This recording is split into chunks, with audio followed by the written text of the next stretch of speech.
পাশের পাড়াতেই আমার বাবার বাড়ি, তো সেখানেই যাবো আমি আজকে কেক দিতে। যাই করতে যাই না কেন, রেডি তো হয়ে যেতেই হবে, তাই ভাবলাম যে তোমাদের সাথে শেয়ার করে নিই।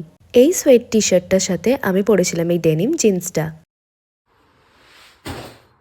বাড়িতে একা থাকলে এই জিনিসগুলো হওয়াটা কি ঠিক বলো? It's so cute. ময়শ্চারাইজার। আমারও ইচ্ছে ছিল জানো, পার্ক স্ট্রিটে যাব, আলোতে কত ফটো তুলবো, সেটা আর হলো না।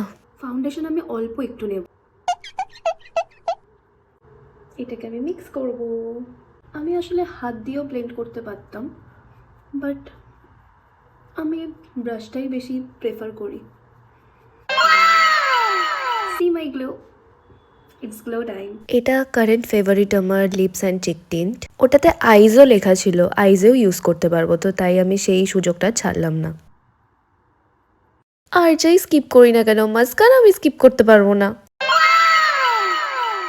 আমার না একটা ট্রিক্স আছে, যখন আমার আইব্রাউ করতে ইচ্ছা করে না, তখন আমি এইভাবেই জোগাড় করে নিই। তোমরা দেখেছো কোনোদিনও মাস্কারা দিয়ে আইব্রাউ সেট করতে?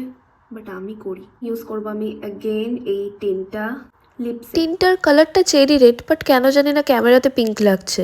একটু গ্লস মি ইউজ করব।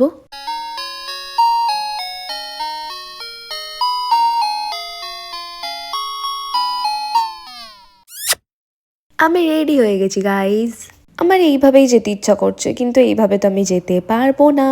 বাট চুলটাকে আমি এইভাবে যাবো না। বাইরে প্রচন্ড ঠান্ডা, তাই পরে নিলাম এই পঞ্চুটা।